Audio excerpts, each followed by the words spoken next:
Olá. Boa tarde. Boa Olá. noite, professor Rui. Olá, boa tarde a todos aí no Brasil.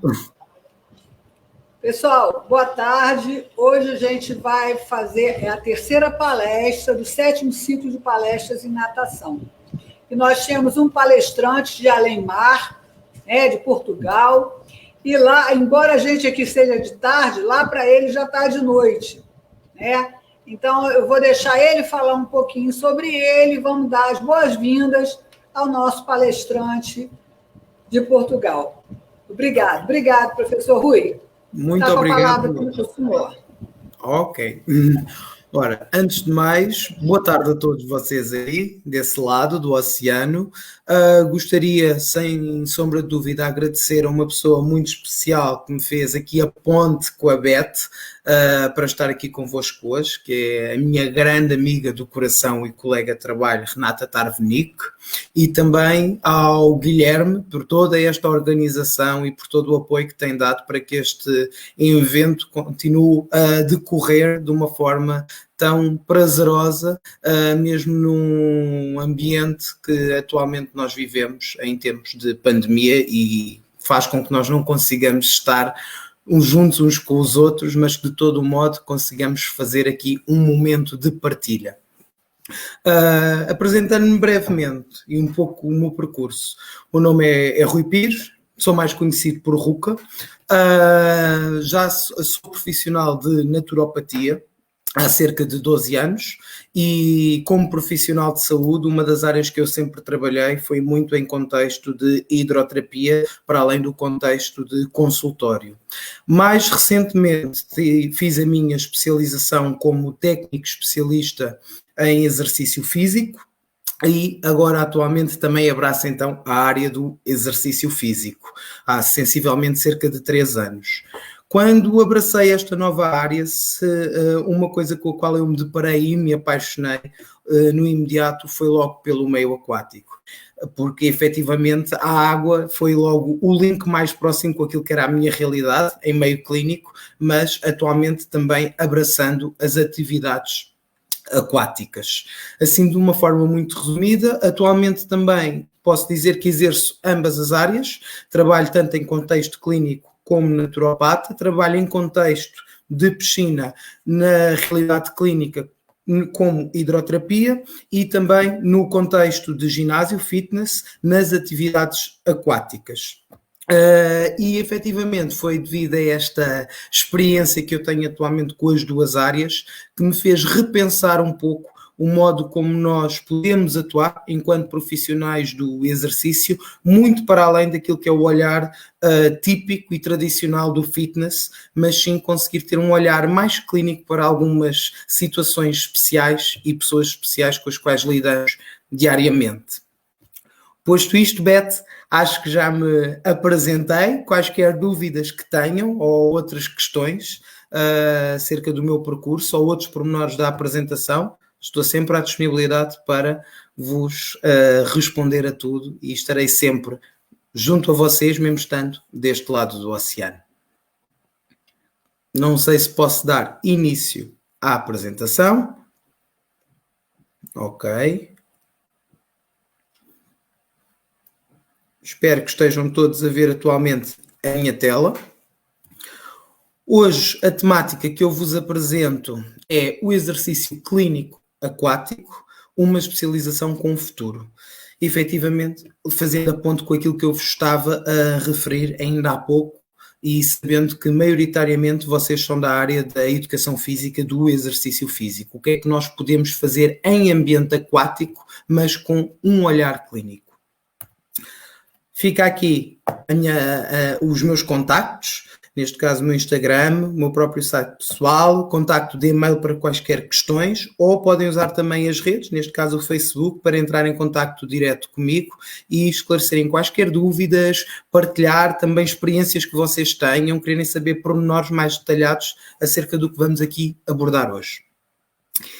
Então, inicio efetivamente esta apresentação mais do que com um sentimento de partilhar algo denso e com uma componente de cariz muito científico, quero lançar questões, quero lançar reflexões em vocês, as mesmas que eu coloquei em mim e que me levaram a criar a minha metodologia atual de trabalho e que efetivamente tem dado bons resultados. Então, para quem trabalha em ambiente aquático, neste caso em piscinas, no nosso plano de água, uma das questões que eu gostaria que vocês colocassem a vocês próprios era quais são as atividades que existem na vossa piscina. É para termos noção daquilo que vocês têm de possibilidade de trabalho e aquilo que eu vos vou apresentar mais à frente como inúmeras possibilidades que nós temos para tirar rendimento da nossa piscina. Por outro lado, para além das atividades que vocês têm existentes, outra questão que têm que colocar é qual é a população que frequenta a minha piscina. Ter noção daquela que já existe e daquela que não está a chegar à minha piscina, mas que eu gostaria muito de trazer essas pessoas e oferecer serviços que efetivamente as beneficiassem.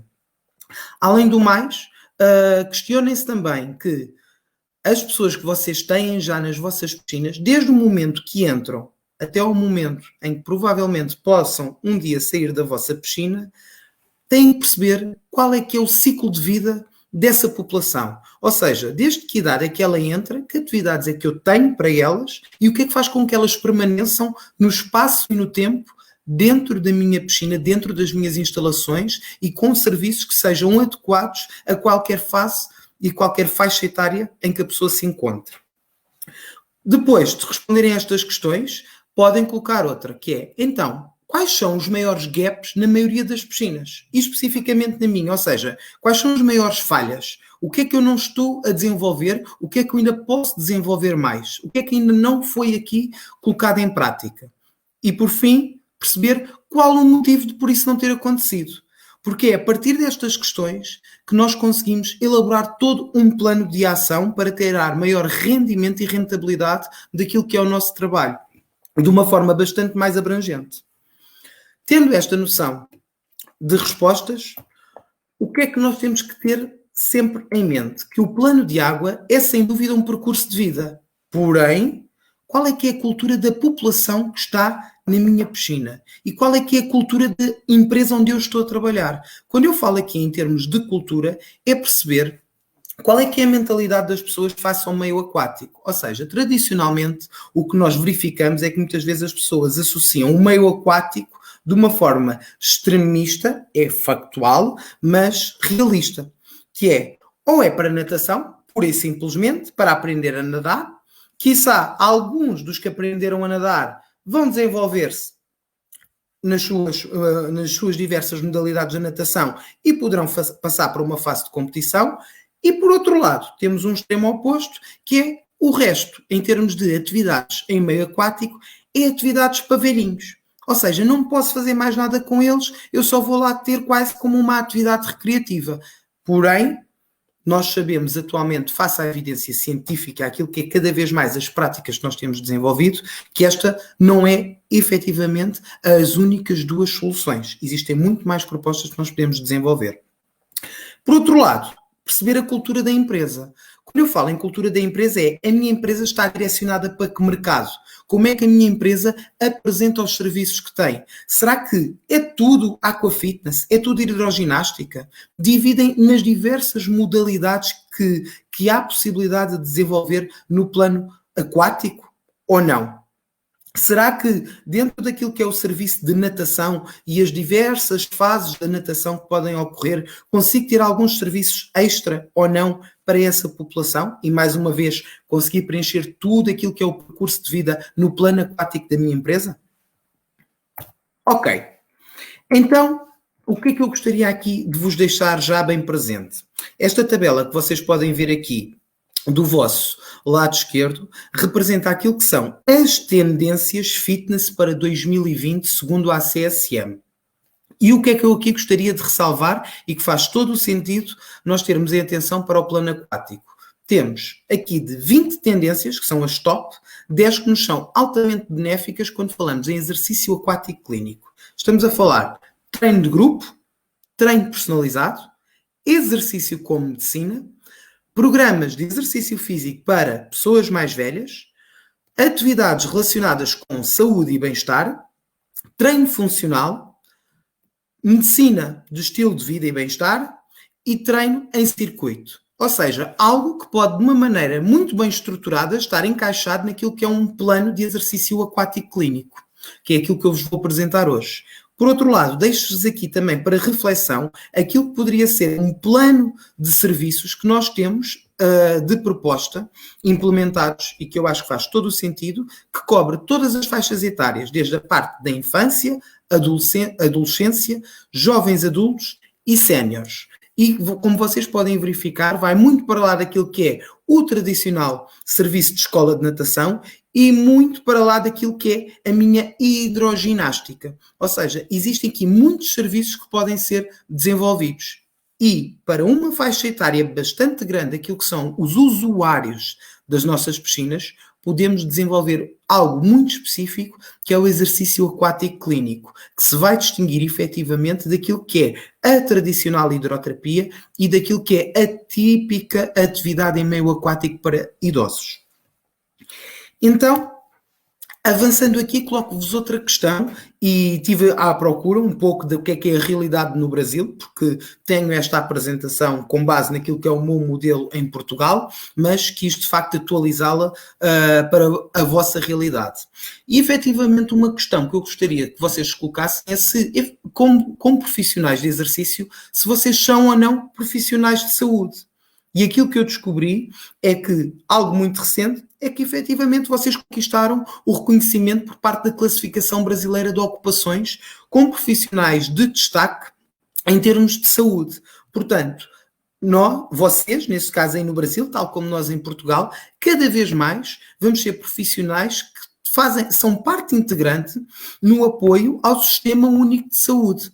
E neste caso acompanhar pessoas também com patologia, tanto em termos de prevenção primária, secundária ou terciária. Logo, temos que dar um salto qualitativo naquilo que é a nossa formação base e naquilo que são os nossos horizontes para chegar a outro tipo de população com questões muito mais específicas para além das tradicionais do fitness. Então, pegando naquela questão do contínuo, do que é que são as atividades em meio fitness e chegando até ao ponto da terapia, o que é que nós sabemos? Que em termos de exercício físico, ele tradicionalmente está visto, sem dúvida, para a questão do rendimento, por outro lado, para as atividades tradicionais de fitness e de condicionamento, que é, podemos dizer, atividades no campo da prevenção, e depois, na outra ponta, normalmente tínhamos aquilo que era o campo de atuação da fisioterapia e da medicina na área da fisiatria, na terapêutica e na reabilitação. Havendo aqui um gap, ou seja, uma falha entre aquilo que é o momento em que a pessoa sai da reabilitação e que vai automaticamente para as atividades tradicionais em meio de ginásio e, no nosso caso, para ambiente aquático, como se ela estivesse totalmente recuperada e estivesse apta para fazer uma atividade física em pleno. O que não acontece na maioria das vezes e nós assim o sabemos. Daí colocar aqui uma ideia da possibilidade de enquadrarmos uma nova vertente, neste caso o exercício clínico. E porquê que é pertinente falarmos sobre o exercício clínico? É pertinente, pois, como nós vemos, segundo a evidência científica, já desde 2015, está confirmado que o exercício vai atuar quase como um polimedicamento em inúmeras doenças crónicas. Ou seja, nós vemos que o exercício vai funcionar como um coadjuvante terapêutico em desordens de índole metabólica, desordens de índole cardiovascular, desordens de índole mental ou neurodegenerativo, no próprio cancro. E isso nós todos sabemos e cada vez mais, nós vimos ao longo desta quarentena, quantos não foram os webinars e os workshops que existiram específicos de atuação do profissional do exercício físico para determinadas populações especiais, desde a parte dos hipertensos, dos diabéticos, dos oncológicos, Alzheimer, Parkinson, imensos. Ou seja, há evidência científica que é pertinente nós como profissionais de exercício atuarmos perante populações clínicas. Ou seja, parece que andamos à procura de uma demanda e trazer público para as nossas piscinas, para os nossos ginásios. Por outro lado, o que é que ainda há evidência científica que nos diz? Que efetivamente, o exercício atua como medicina, ou seja, pode ser prescrito tal e qual como medicamento em mais de 26 tipos diferentes de patologias crónicas. Tal e qual como um medicamento, sabemos que é aquele medicamento dado em determinada dosagem, com determinada posologia, em determinada frequência, durante um determinado espaço de tempo, vai ter um efeito para recuperarmos ou para manter, pelo menos, a qualidade de vida em determinado caso clínico. O que nós já sabemos é que o exercício vai atuar da mesma maneira, dependendo do quê? Da dose, do tipo, da frequência, da duração, da intensidade, do volume, da carga de treino. Ou seja, o exercício também atua no campo da medicina. E quem são os profissionais de excelência para prescrever, recomendar exercício físico? Vocês, como futuros profissionais e colegas também neste caso, de exercício físico e educação física. Então, o que é que nós sabemos? É que aquilo que vocês estavam a ver ali nos estudos é que, de facto, enquanto profissionais do exercício, nós podemos atuar em imensas patologias e cada vez mais estamos-nos a sustentar para acompanhar populações com alterações metabólicas, oncológicas, cardiovasculares, como nós vimos. No entanto, estamos à procura de ter resposta para um público que, na realidade, é muito heterogéneo, quando, a meu ver, a realidade com que eu me deparei nas piscinas em Portugal, enquanto técnico especialista de exercício físico, e acredito que vocês também o tenham aí no Brasil, é que existe algo que é comum a quase à maioria da população que está dentro das nossas piscinas, que são as doenças musculoesqueléticas.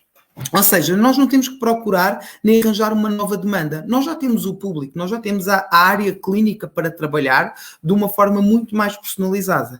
E às vezes esquecemos de olhar efetivamente com esse olhar clínico, esse olhar especial. Porquê? Porque sabemos que estas doenças têm um impacto muito grande na população, tanto em termos de morbidade como em termos de mortalidade. Por exemplo, em Portugal, afeta imensa qualidade de vida e são atualmente a principal causa de morbilidade, tanto em mulheres como em homens de todas as faixas etárias. Apresento-vos aqui um estudo, muito sucintamente, daquilo que é a prevalência de doenças reumáticas na população portuguesa, que é aquele que é considerado o estudo da excelência, que apesar de ser de 2011-2013, é representativo da nossa realidade, em termos de população num todo, epidemiológico. O que é aqui é interessante nós verificarmos no que concerne às doenças musculoesqueléticas? É que a qualidade de vida dos doentes crónicos, e se nós estivermos aqui a comparar diferentes patologias que podem ser consideradas crónicas, aquelas que dão uma pior qualidade de vida, independentemente da idade e do género, é as doenças reumáticas, mesmo comparando com patologias como a neoplasia. Se repararem, a qualidade de vida é bastante inferior para quem tem doenças reumáticas e nós muitas vezes descuramos esse aspecto. Elas sim vão ter uma grande implicação no nosso dia-a-dia. E outro aspecto muito interessante nós verificarmos é relativamente às pessoas que padecem de doença reumática, como é que é a questão relativamente à sua profissão? São pessoas que são ativas, são reformados, são pessoas idosas, são pessoas jovens? Vemos que, de uma forma transversal, são pessoas que ainda estão em idade laboral. Não são só também questões que afetam os mais idosos, os reformados. Por outro lado, em termos de custos efetivos de saúde, de despesas médicas, reparamos que existe também uma grande despesa de saúde pelo número de idas ao médico anualmente.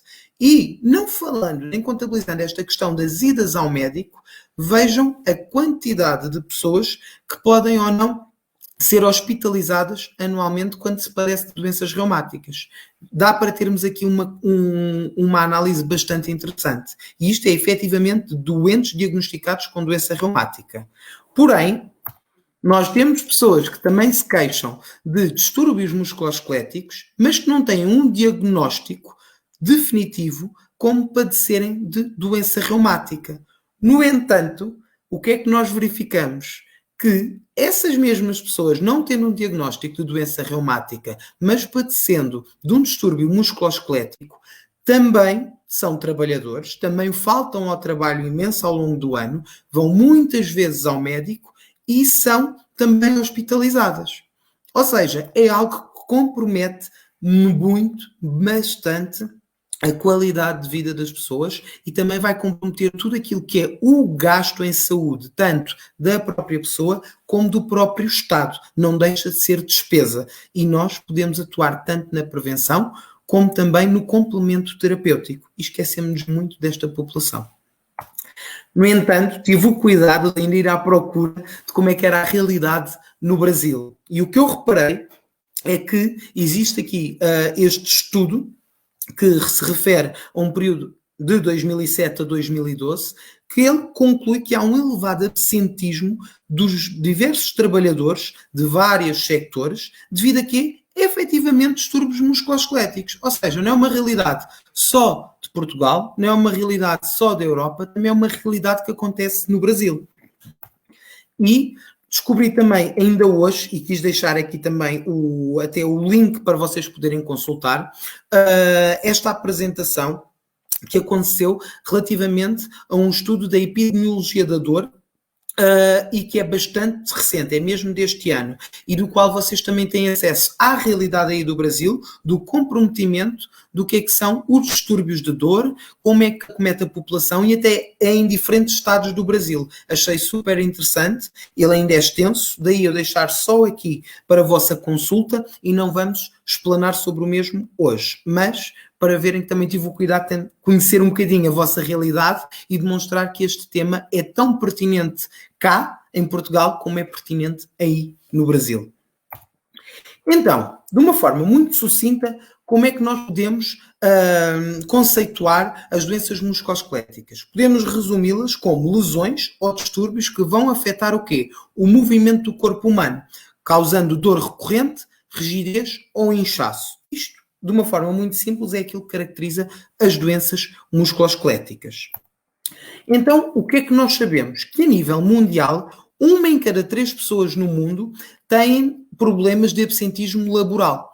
Ou seja, aquilo que estava a acontecer e que foi, de facto achei interessante descobrir aí no estudo da vossa realidade no Brasil, é uma questão mundial, não é só uma questão só de determinados países. Logo, além desta questão do absentismo laboral, o que é que isto leva? Leva a que exista também um grande consumo de medicação para controle da dor. Neste caso, estamos a falar de opioides. E, por outro lado, existem também bastantes cirurgias que estão a ser realizadas, mas que conseguiriam ser evitadas caso nós tivéssemos um acompanhamento mais personalizado e individualizado com esta população. Porquê? Porque nós, como profissionais do exercício físico e do desporto, temos de nos preocupar mesmo com todas as doenças, mas acima de tudo com aquelas que têm maior incidência naquilo que é a nossa área de trabalho, o movimento. Logo, haver aqui uma ligação tão intrínseca que às vezes descuramos, que é as doenças musculoesqueléticas, que vão comprometer o quê? O movimento do corpo humano. Então, e o que é que nós sabemos aqui, mais especificamente do exercício face à doença musculoesquelética? Que o exercício físico é das melhores estratégias para controlo da dor lombar crónica, que é algo que muitas vezes não tem resposta, leva a imensos gastos de saúde em termos de medicação e muitas vezes também de cirurgia, e o que nós já conseguimos constatar em termos de evidência científica é que o exercício é um pilar importantíssimo para o tratamento e para o controlo de todos os síndromes dolorosos associados a tudo o que tem a ver com a nossa coluna. Além do mais, outro estudo bastante interessante e recente que eu vos gostaria de deixar aqui partilhado era a questão da associação de aplicarmos atividades relacionadas com exercício do ponto de vista clínico em patologia, em portadores de patologia musculoesquelética e de que forma é que nós conseguimos controlar, inclusive, a medicação dessa pessoa.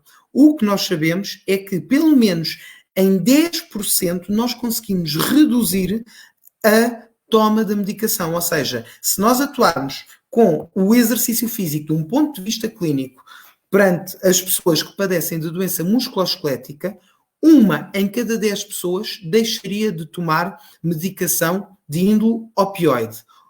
mesmo não deixando de tomar medicação, as outras 9 efetivamente podem diminuir bastante a dosagem e controlar de forma muito mais natural o seu estado de saúde com uma melhor qualidade de vida e bem-estar advindo da intervenção do exercício físico.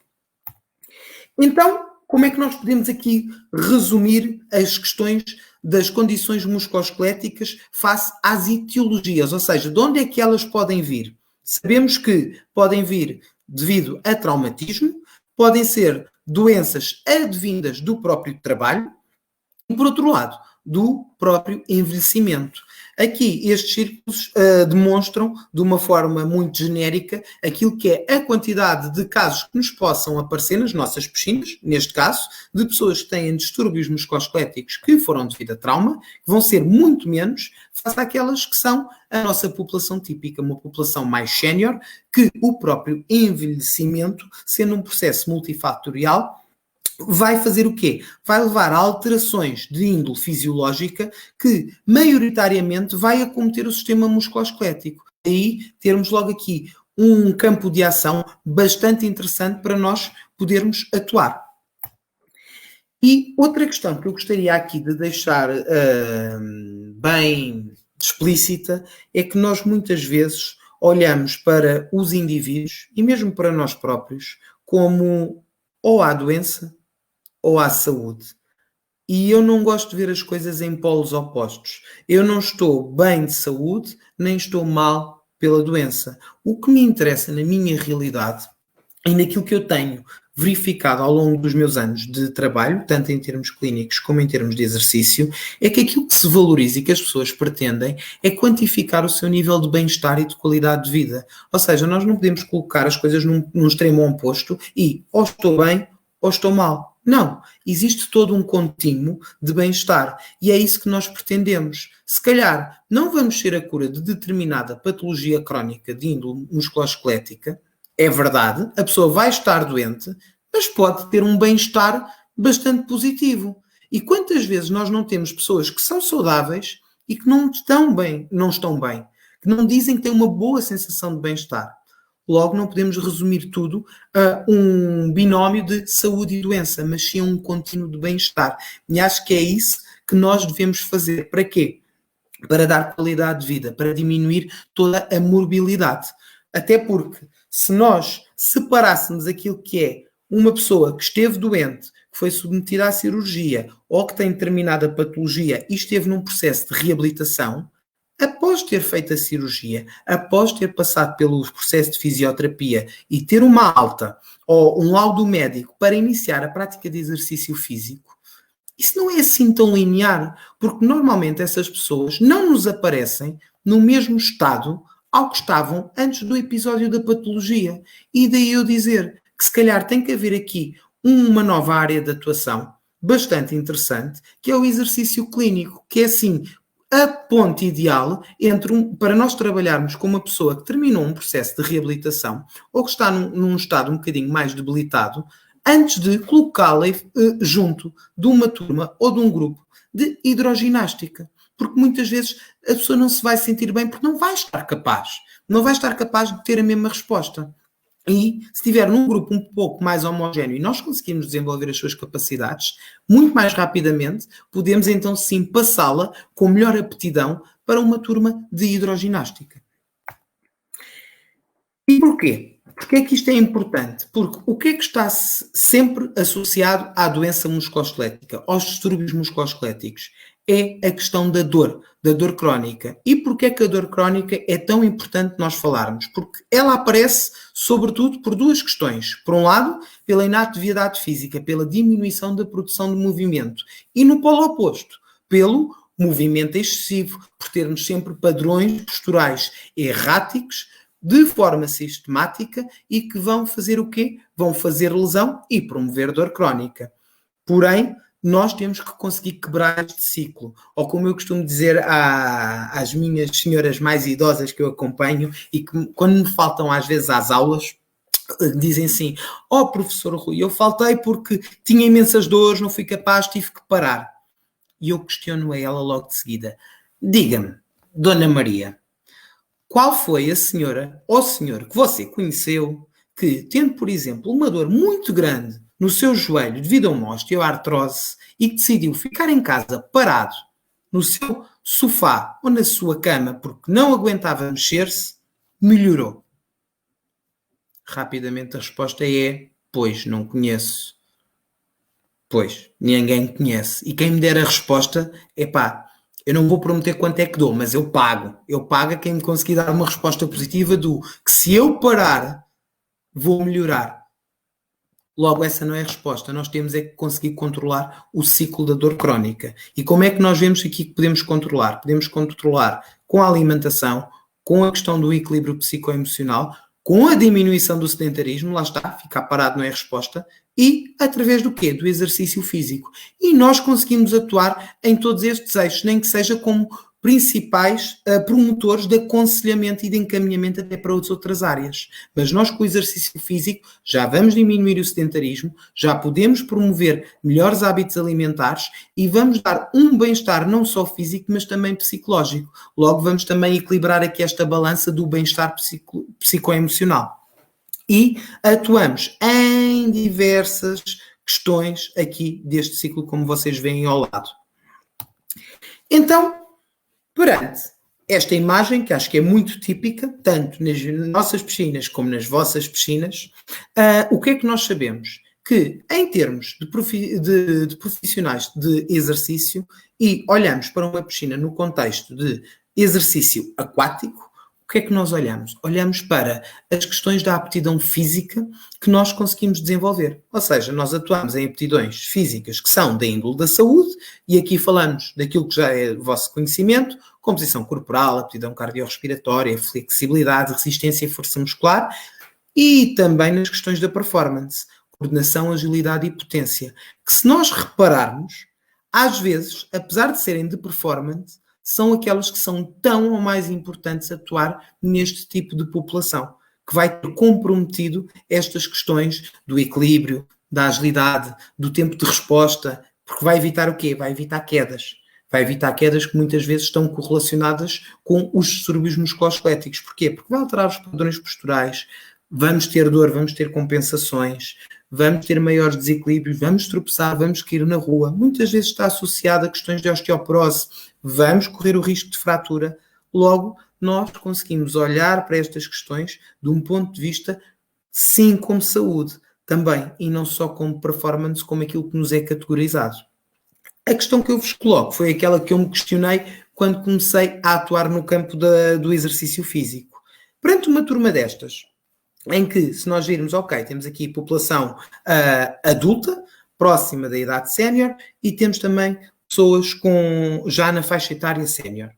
Sabemos que todas elas vão ter alguma maleita, alguma queixa, alguma dor correlacionada com o âmbito musculoesquelético. Alguém é o ombro, outro é as costas, outro é a coxa femoral, outro é o joelho. Então, digam-me uma coisa. Como é que nós vamos dar uma resposta efetiva perante uma turma, já vou ser simpático, de 10 pessoas, 15 pessoas, que tenham todas elas queixas de distúrbio musculoesquelético, mas todos eles em zonas diferentes do vosso corpo? Vão fazer diferente para todos? Vamos dividir a piscina em pistas e ao mesmo tempo vamos dando indicações de forma individualizada? Quem não aguenta porque está com uma dor muito grande comparativamente com os outros, seja porque está pior naquele dia, seja por causa da temperatura da água, nós permitimos que ela termine mais cedo, faça aquilo que é o tempo que está estipulado? E como é que vão reagir os outros alunos vendo os outros saírem mais cedo ou vendo que alguém está mais colocado à parte ou que está a ter uma aula mais individualizada ou uma atenção mais especial? É óbvio, coloca-se muitas questões destas e torna-se difícil nós conseguirmos atuar de uma forma assertiva e com eficiência para com esta população. Acredito que todos nós fazemos o nosso melhor, mas nem sempre somos assertivos. Porém, o que é que eu sei? É que cada vez que eu tenho turmas, e acreditem, eu tenho turmas com uma realidade que também não é a melhor, mas é aquela com que eu trabalho, eu tenho uma turma que chega a ter 70 pessoas ao mesmo tempo. Não atualmente em termos de Covid, agora tenho 40, mas costumo ter 70 ou 80. Eu sinto-me um literal super-herói. E acredito, dou-vos os parabéns, porque todos os que atuam em meio aquático com turmas, e não em termos individuais, vocês são super-heróis. Porquê? Porque têm que ter um olhar de águia, transversal, perceber a patologia de cada um, dar uma indicação homogénea, mesmo assim fazer correções. Porém, é assim, eu sou um grande homem, mas não sou super. Porque eu sei que podia fazer muito mais e melhor, e numa típica aula de hidroginástica, isso não é possível. Então, foi daí que aquilo que era a minha ideia inicial se concretizou e tornou-se uma realidade, que é, ok, mais do que ter algo direcionado para o rendimento, algo para uma componente de prevenção mais tradicional, que chamemos aqui o típico fitness, a típica aula de hidroginástica, ou o campo de reabilitação, apresento-vos aquilo que para mim é uma resposta válida, que é o exercício clínico. Então porquê? Porque sabemos que tanto o sedentarismo como a realização de exercício mal orientado vão ser propulsores do aumento do risco de lesão. Já vimos anteriormente. Então, nós, como profissionais de exercício, temos que saber o quê? Prescrever o exercício com fins preventivos, tal como potencializar os benefícios pós-medicina física e reabilitação. Aquilo que não nos é possível muitas vezes perante um grupo bastante heterogéneo e em que nós coloquemos uma pessoa dentro de uma turma que nós já tenhamos. Logo, o exercício clínico, esta intervenção específica, vai surgir como uma nova área de intervenção em quê? Em cuidados de saúde, porque nós, como profissionais do exercício, já vimos e está comprovado e está legislado que também atuamos no âmbito da saúde. Por outro lado, vai incidir então no quê? E o que é que se caracteriza esta questão do exercício clínico? Na prática de exercício em contexto específico de doença, sendo igualmente o quê? Um coadjuvante terapêutico. Ou seja, não vamos estar ali só para melhorar a qualidade de vida da pessoa, mas vamos estar ali também para, ao mesmo tempo que melhoramos a qualidade de vida, vamos melhorar a sua condição de saúde. Vamos tentar reverter de algum modo aquilo que é a sua condição patológica. Porquê? Porque já vimos que existe uma alta prevalência e incidência de disfunções musculoesqueléticas crónicas e incapacitantes. E todos nós lidamos com isto todos os dias.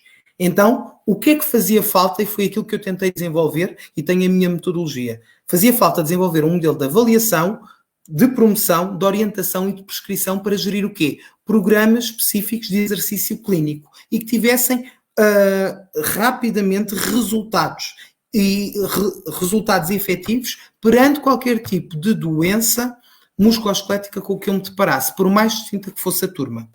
E isto tudo porque estou sustentado na própria ciência. Porquê? Porque a evidência científica, como nós vimos, promove o quê? Promove que o exercício físico é benéfico em diferentes meios para a saúde e que atua como uma terapêutica não farmacológica para as doenças musculoesqueléticas. Quando nós falamos de diferentes meios, foi aqui que eu pensei. Claro que tem que atuar em meio aquático, porque nós vemos muitas vezes já atuação muito específica no campo do small group training ou do próprio treino personalizado em ambiente terrestre. Mas ainda não está tão evidente esta atuação em meio aquático. E nós sabemos o quê? Que as propriedades físicas da água são bastante benéficas e jogam a nosso favor com este tipo de população. Sendo que eu aqui tenho uma máxima, que é bad is good. O que é que eu quero dizer com o bad is good? Para mim, bad quer dizer beijar a dor. E beijar a dor, para mim, é bom. Ou seja, nós queremos sempre que as pessoas deem o seu máximo. Nós queremos que as pessoas não estejam em maior sofrimento do que aquele que nos aparece em termos de dor e de desconforto musculoesquelético. Então, uma máxima que é importantíssimo nós termos em termos de acompanhamento destas pessoas em meio aquático é que a pessoa deverá fazer o exercício, deverá fazer o movimento, mas chegou ao limite em que sentiu a dor, não vai forçar.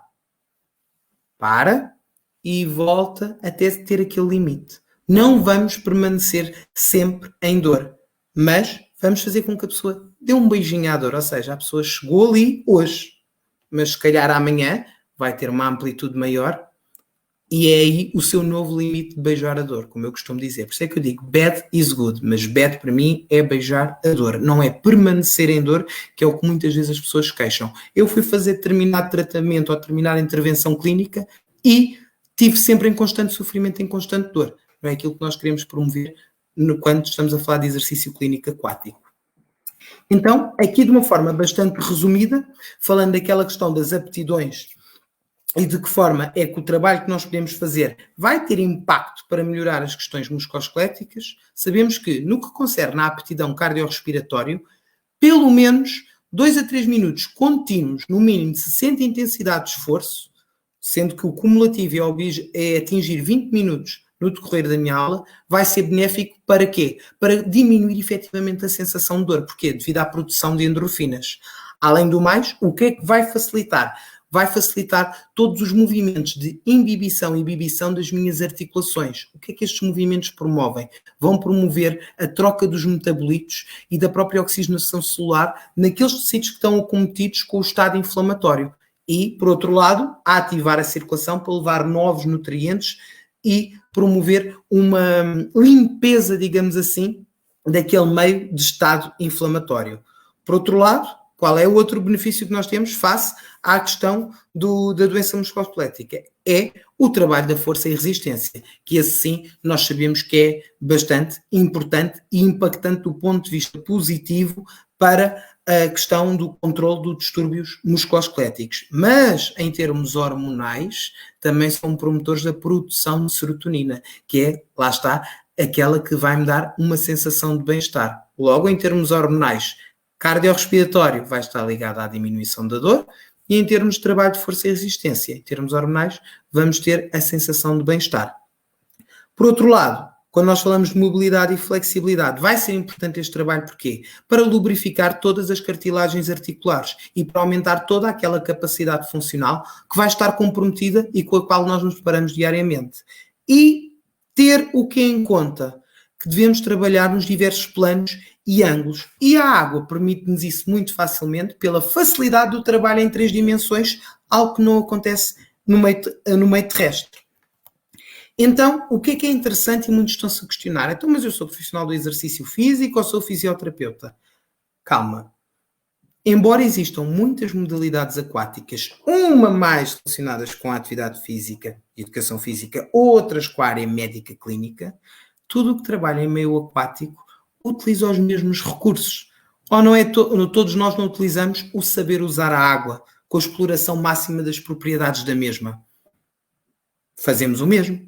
Todos, certo? Além do mais, todos conjugamos de menor a menor forma o quê? Exercícios de tipo aeróbio, exercícios de desenvolvimento de força e resistência muscular. Ao mesmo tempo que fazemos trabalho de mobilidade e queremos desenvolver o quê? Aqueles campos que estavam mais relacionados com a performance, mas que vão ser tão importantes para o equilíbrio e para a postura também.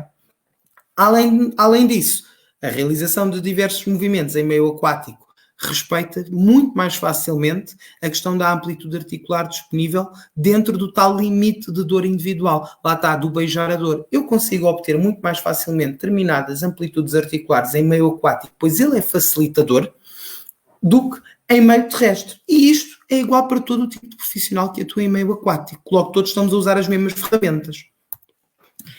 O que é que nos distingue até ao momento? É que uns só olhavam como reabilitação, os outros só olhavam como condicionamento físico. Uns é por indicação de tratamento de patologias, nós só para qualquer pessoa que deseja iniciar exercício físico. Organização, algo que eu ainda vejo muito, é que na hidroterapia há este olhar individual, de grupo e de classe, ou seja, questões mais homogéneas. Na hidroginástica eu não vejo o mesmo campo de atuação que vejo em meio terrestre. Ainda é muito pouco desenvolvido os outros tipos de trabalho que não em grupo. Porém, se nós repararmos, quais são as possibilidades de trabalho que podemos desenvolver? Todos nós. As mesmas. Todos nós atuamos nas mesmas áreas. Logo, não acho que haja esta questão, nem é correto haver esta divisão tão drástica, mas sim sabermos como atuar de forma séria. Outra questão muito importante, com a qual eu me deparo, e não sei se vocês também já se questionaram, é que muitas das pessoas que nos aparecem pela primeira vez são colocadas numa turma, num grupo, e vão experienciar algo para ela é novo. Algo que elas não estão habituadas. Porquê? Porque a água tem esta capacidade de nos dar novas sensações, novas emoções e que muitas vezes são contraditórias. E isto leva-nos a quê? Ao dilema que muitas vezes nós vemos, mas que não conseguimos atuar com uma turma heterogénea e colocamos lá uma pessoa nova que ainda está num estado debilitado. Que é o quê? A questão da confiança no meio aquático, a questão da independência, da sua capacitação para reconhecer como é que o seu corpo se mexe no meio aquático. Porquê? Porque lhe falta a adaptação ao meio aquático. E muitas vezes nós vemos esta questão da adaptação ao meio aquático muito focada só na criança. E esquecemos que os nossos adultos, quando vêm para uma aula de hidroginástica, eu peço desculpa, mas eu gosto de preconizar a ideia, a necessidade, que antes de entrar numa aula de hidroginástica ou numa classe de grupo, ou o que quer que seja, tem que haver um trabalho de adaptação ao meio aquático. Pois só assim é que nós vamos conseguir com que a pessoa efetue os movimentos de uma forma mais correta para obter os resultados que nós pretendemos e que nós definimos quando o nosso planeamento. Então, é sem dúvida fundamental nós termos um tempo necessário para ajustes físicos e mentais, que são típicos do quê? Da adaptação ao meio aquático. Logo aqui já começam a perceber, ou eu começo a ter um grupo mais específico com um trabalho mais direcionado para este campo, ou eu tenho que começar também por uma questão que é o acompanhamento individualizado, pois só assim vou fazer um trabalho de qualidade e eficiente para aquela pessoa. Porquê? Porque a pessoa precisa de segurança no ambiente, a pessoa precisa de ter uma estratégia lúdica e de saber como é que vai ter segurança naquele meio face a todos os estímulos que vai ter, e tem que ter a base mínima que para mim é importante para estar dentro do meio aquático. Eu não preciso que a pessoa saiba de forma formal nadar, mas preciso que a pessoa tenha de forma natural assimilado os conceitos de equilíbrio, controle da respiração e de propulsão no meio aquático. Porque eu vou querer estimulá-la, eu vou querer submetê-la a determinados desafios com finalidade terapêutica, com finalidade de melhoria da sua condição física, mas se ela não estiver isto de base trabalhado, de nada me vale e vai andar ali no tempo, e nós não vemos os resultados a aparecerem efetivamente porque há algo de base que falhou. Porquê? Aqui no equilíbrio é importantíssimo trabalhar a questão da entrada e saída das escadas, com apoio ou sem apoio, perceber a questão do equilíbrio, como usar as mãos, como fazer as rotações. Isto é um trabalho de adaptação ao meio aquático para esta população. É um trabalho distinto daquilo que é o típico com as crianças. Na questão da respiração, quantas não são as senhoras que não querem molhar a cara, ou por causa do cabelo, ou porque não conseguem controlar a respiração, ou porque estão aflitas dos olhos. Eu muitas vezes, se calhar, em determinadas situações, eu preciso que a pessoa tenha uma imersão total para ter determinado benefício. Eu preciso que a pessoa tenha tranquilidade. Logo, a respiração é importante estar trabalhada. Por outro lado, a questão da propulsão é efetivamente para ter a segurança na deslocação da piscina, até porque muito do trabalho poderá ser importante e pertinente ser feito em águas profundas, para ter maiores resultados, até da própria pressão hidrostática. E, para isso, a pessoa também tem que ter uma boa capacidade de propulsão para se poder deslocar de uma zona para outra na piscina em segurança. E agora, lembram-se de eu perguntar nas vossas turmas quantas pessoas é que se vão queixar de diversas patologias? Ok, de uma forma sucinta, podemos resumir aquilo que para mim são aquelas mais importantes com as que nós nos deparamos e que nós temos que ter um bom conhecimento de que forma é que nós vamos atuar com estas patologias. Ou seja, coluna vertebral, membro superior e membro inferior. E não é por acaso que eu tenho esta divisão feita, porque na minha metodologia e no plano que eu desenvolvi e que tem dado bastantes resultados e que me facilita a vida a acompanhar este tipo de pessoas, é ter planos divididos já definidos de coluna vertebral cervical, separado de coluna vertebral dorsal e lombar, e mais 2 planos, um distinto de membro superior e um distinto de membro inferior. Para quê? Para conseguir ter resposta com estes diferentes planos para todas as pessoas de uma forma equitativa. Eu já vos explico como. Porém, antes de vos explicar o como, o que é importante? termos uma avaliação. E aqui a avaliação tem que ser bastante pormenorizada, para lá da típica avaliação do fitness. Temos que fazer uma avaliação tanto dos exames, das prescrições e recomendações clínicas, enquanto o olhar do profissional de exercício. E agendar avaliação tanto em solo, ou seja, em terra, como em meio aquático. Pois nós vamos sendo, sim, trabalhar em meio aquático, mas os resultados nós queremos que eles venham a refletir-se no ambiente terrestre. Por isso é que é importante termos os dois momentos de avaliação. De uma forma sucinta para a vossa orientação, não vou especificar cada um deles, mas só para vos deixar algumas luzes. A avaliação em solo, do ponto de vista subjetivo, estas são as dicas que eu vos deixo, para além dos dados da própria pessoa, perceber sim o historial do paciente, perceber as especificidades das patologias e as contraindicações para a clínica aquático e perceber também como é que é a escala de dor e outras especificidades. Além daquelas que são as avaliações objetivas mais típicas da nossa área. Agora, em meio aquático, o que é importante? A avaliação da capacidade da pessoa de entrar e sair da piscina, de perceber como é que é a dita atitude do doente na água, lá está, e perceber como é que está a sua adaptação ao meio aquático, e aí podemos fazer uma adaptação ao meio aquático através de pontos de Aliwick, que muitos dizem, não, mas isso é do campo da fisioterapia. Calma.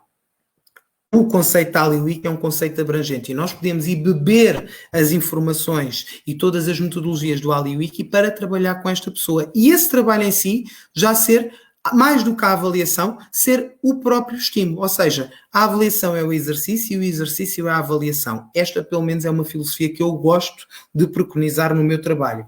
E depois de sabermos isto tudo, é importante o quê? Definirmos aquilo que vão ser os nossos objetivos a curto prazo e aqueles objetivos que são a médio prazo. Porque o meu objetivo a curto prazo é efetivamente melhorar a condição da pessoa. O meu objetivo a médio prazo é melhorar de tal forma que já consiga passar para uma típica turma de hidroginástica que eu lhe possa dar outro estímulo mais relacionado com a aptidão física e com a questão da performance. Então, na minha metodologia, normalmente o que eu faço, e deixo-vos só aqui uma luz, não vou alongar mais, mas é para vocês terem uma ideia, eu tenho sim uma aula normalmente de 45 a 50 minutos, em que há de facto um trabalho de aquecimento, e é neste trabalho de aquecimento que eu vou fazer o dito trabalho de AMA adaptado a esta população, com algumas técnicas de Aliwick, algumas técnicas de caminhada, umas mais direcionadas para membros superiores, outras mais direcionadas para membros inferiores, efetivamente para conseguir ter resposta a vários tipos de patologia de índole musculoesquelética que me apareçam na minha turma. Depois, no campo da mobilidade, que eu trabalho a seguir, aqui sem dúvida que eu vou utilizar o quê? Aquele conceito do beijar a dor é bom, do bom is bad. Por um lado, estou a avaliar como é que está a amplitude naquele dia, por outro, estou a promover o exercício e ver qual é que é o limiar da dor em determinada amplitude e verificar ao longo do tempo se ela vai diminuindo ou não em termos de amplitude e a sua sensação de dor. Ou seja, o momento do exercício também é um momento de avaliação contínua. Depois, sim, tenho um foco mais direcionado para o momento de força e resistência. Aqui já sabemos que as questões da contração muscular só vão ter um devido resultado se for cumprido o comprimento normal das fibras musculares em termos de efetividade de trabalho e de ângulos e de amplitudes. Por outro lado, terminando este trabalho, gosto de desenvolver um trabalho mais neurodinâmico, digamos assim, de treino funcional, adaptado quase a cada uma das pessoas. E aqui estou a falar de grupos muito específicos, de até 8 pessoas. Acho que era o ideal para estas turmas. E aqui é aquele momento em que se pode dizer que é o treino personalizado dentro do grupo, em que eu vou dar um objetivo mais específico para aquela pessoa, para melhorar a sua funcionalidade. E aqui vou buscar e vou beber técnicas também mais da área clínica, mas adaptadas ao exercício, de PNF. São muito conhecidas até do modelo de Bed-Ragaz, em que é utilizado com a pessoa deitada na água, porém nós conseguimos adaptá-las para o meio vertical e ter um trabalho que vai influenciar tanto a nível da neuroplasticidade, como por outro lado treinar o sistema nervoso central através de comandos verbais e melhorar efetivamente toda a questão neuromuscular que às vezes está associada nestas questões de patologias musculoesqueléticas. Por último, no momento de relaxamento e alongamentos, gosto sempre de introduzir um trabalho adaptado de Tai Chi ou de Watsu, consoante o número de pessoas que eu tenha naquele grupo e que seja por um motor, lá está, de um bom relaxamento e de uma boa sensação, porque as pessoas gostam de terminar uma aula com boas sensações, porque é isso que as vai marcar, vai deixá-las na memória e faz com que elas voltem nas próximas sessões. Progressões. As progressões devemos sempre pensá-las sem material primeiro, pois só depois do corpo estar bem ambientado e ser capaz de trabalhar, sim, o corpo em meio aquático, super controlado, em termos posturais, é que nós podemos progredir para material.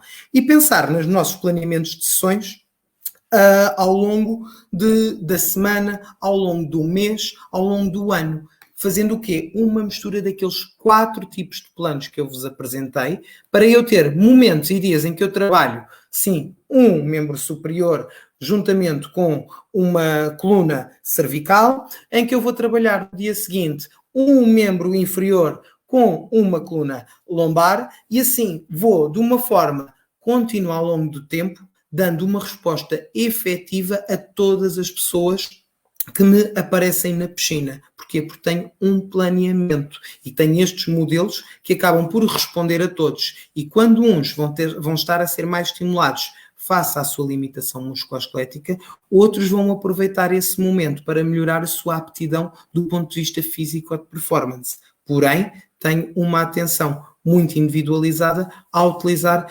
esta metodologia. Então, o que é que eu gostaria de vos deixar em mente?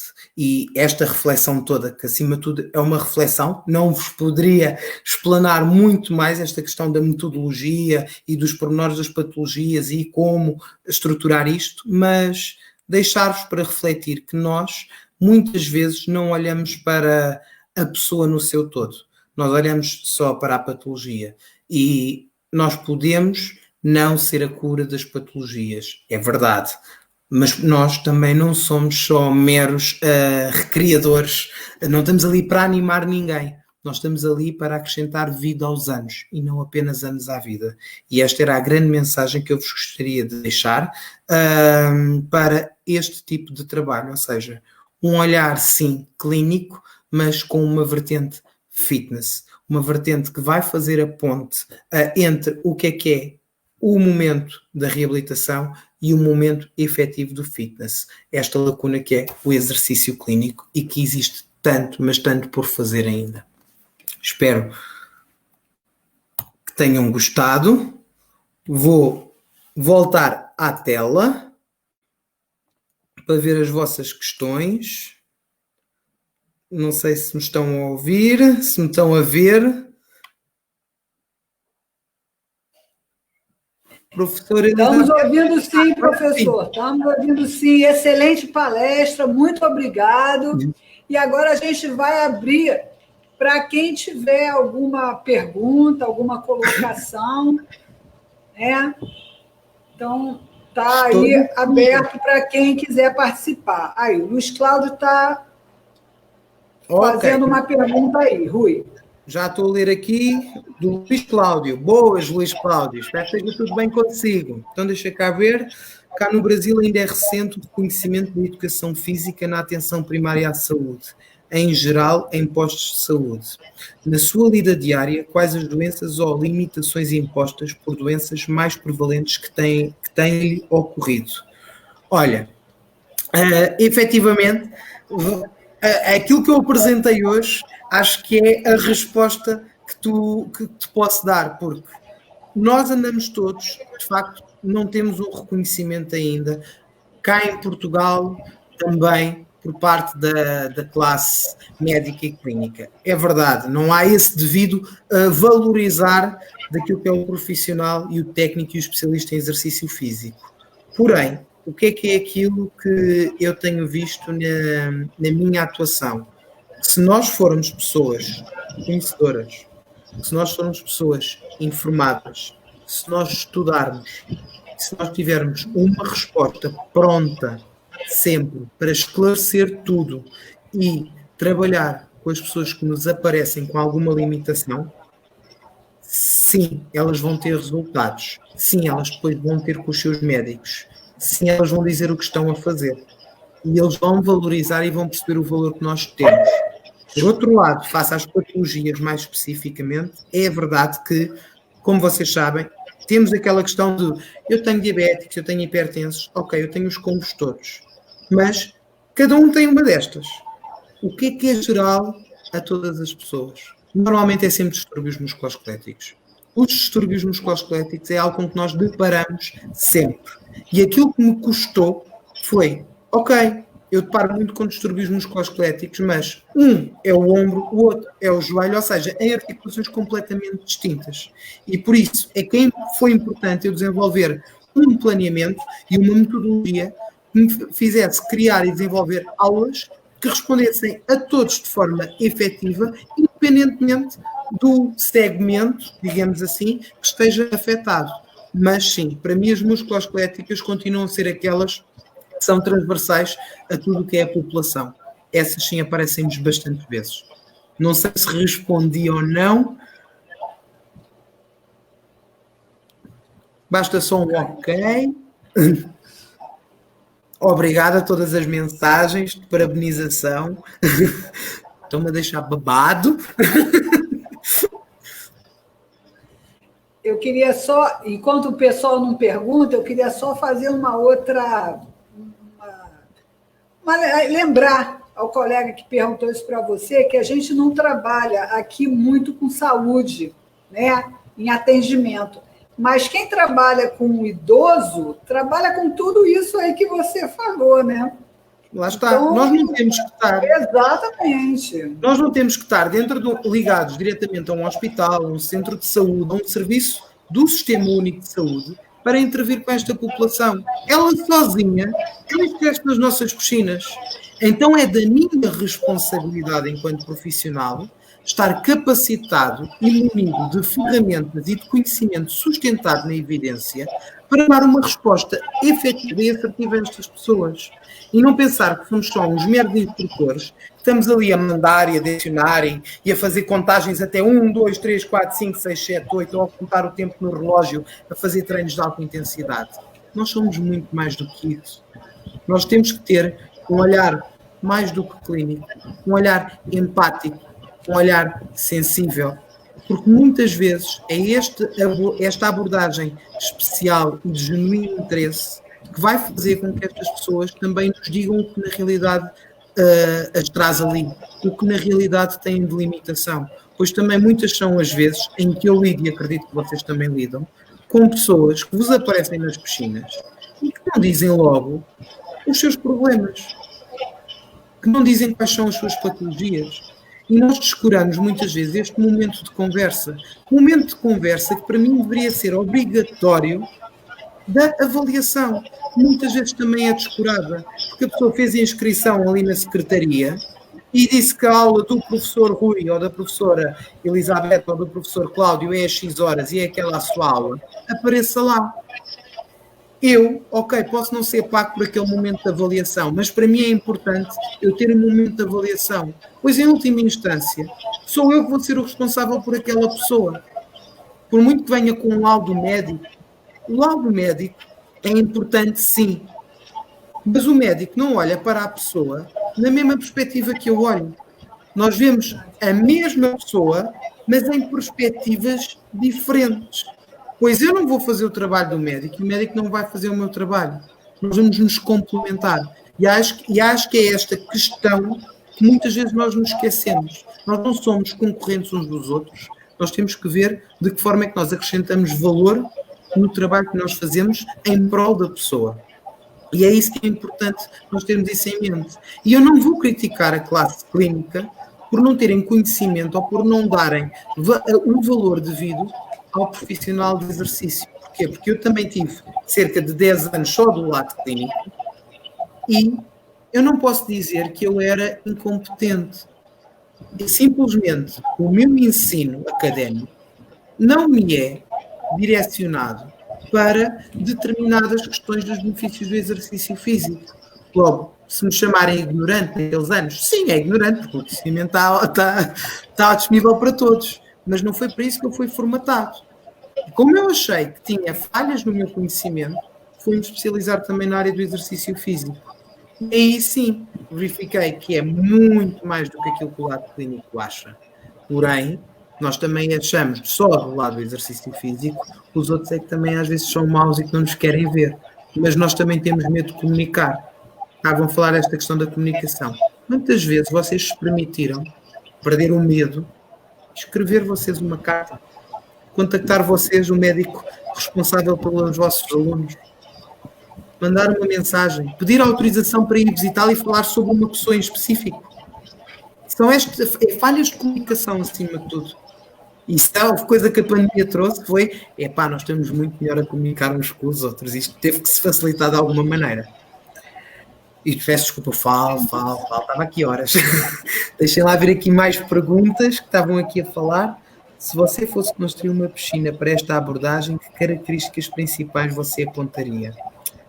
Olhem, essa é uma pergunta muito interessante. Eu, como estou a dar formação a novos profissionais, depois de lhes falar tudo o que é as características ideais, eu pergunto-lhes sempre, então, qual é que são as características essenciais para vocês trabalharem de uma piscina? E, rapidamente, me debitam. Tem que ter plano de água de shallow water, pelo nosso apêndice tifoide, tem que ter deep water, tem que ter uma piscina com uma temperatura de 31 a 33 graus, controlado, tem que ter os luzes todos, tem que ter escadas de saída, tem que ter barras, precisa disso tudo. E eu digo, não precisas. A piscina ideal é aquela que tu tens para trabalhar. E depois perguntam-me, então, mas a que eu tenho para trabalhar não tem metade dessas condições. Sabem porque é que nós somos super-homens? Porque nós é que adaptamos o trabalho que nós vamos estimular a pessoa em termos de intensidade, de tipo de exercício, de ensinar uma boa adaptação ao meio aquático para a pessoa estar adaptada àquela realidade com a qual nós vamos trabalhar com ela. E isso, sim, vai nos permitir trabalhar em qualquer ambiente, seja ele qual for. Claro que, se temos ali determinada patologia com uma contraindicação muito óbvia para determinado ambiente que nós temos que ser responsáveis o suficiente a dizer o meio aquático, sim, é benéfico para si, mas eu não tenho as condições para lhe dar resposta à sua situação. E sermos conhecedores de quem nas proximidades, de colegas, tem um espaço distinto do meu, com características que o meu não tem de todo, para reencaminhar e vermos como colegas, efetivamente. Porque também dentro da nossa classe, às vezes vemos como concorrentes. E nós não nos devemos ver como concorrentes. Não sei se respondi. Boa. Carol, mais uma pergunta. Obrigado pelo elogio da palestra. Tenho uma pergunta. Quais os efeitos de exercício físicos aquáticos pode gerar no indivíduo? Que efeitos é que pode gerar no indivíduo? Imensos. Olha, se estivermos a falar de questões especificamente musculoesquelética, algo que eu falei ali muito sucintamente é a questão do bem-estar. Isso dá uma outra aula, né, Rui? Dá outra aula, né? Mas muito resumido, o que é que nós sabemos? Características da água, o que é que elas vão atuar? Vão atuar pressão hidrostática, tudo o que seja questões de achaços e diademas vão ser facilitados. Porquê? Por causa do próprio ambiente e as propriedades aquáticas. Claro que, quanto maior a profundidade, maior vai ser esse benefício. Doenças musculoesqueléticas, quem nunca apareceu com uma articulação inchada ou com um edema, não tem doença a sério. Portanto, esse será um do benefício. Questão do conforto térmico, pela própria temperatura da água ou pelo tipo de intensidade e de estímulo que eu vou dar, vai facilitar-me o quê? O controle da própria sensação de dor, que também tem a ver com todo o ambiente de propriocepção que a própria água nos vai estimular a nível do sistema nervoso, dos nossos receptores da pele, vai melhorar no controle da dor, vai-nos melhorar na nossa questão do bem-estar pela parte hormonal também, vai-nos facilitar tanto a questão de controlar a parte inflamatória por causa das tais trocas que estão facilitadas em termos de circulação e do próprio meio articular com os movimentos de inibição e inibição, vai-nos trazer conforto porque vamos ter maior sensação de peso e que muitas vezes é a sensação de peso em ambiente terrestre que nos incapacita e que nos retira competências essas que dentro da água não se denotam tantas limitações, competências que muitas vezes também não podem ser trabalhadas em terra, mais rapidamente nós podemos trabalhá-las em água.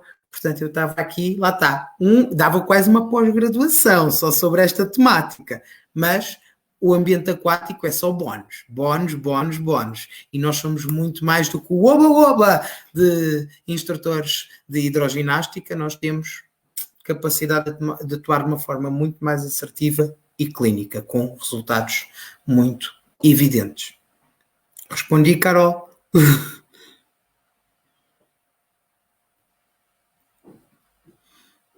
Mais questões? Beth, está sem som?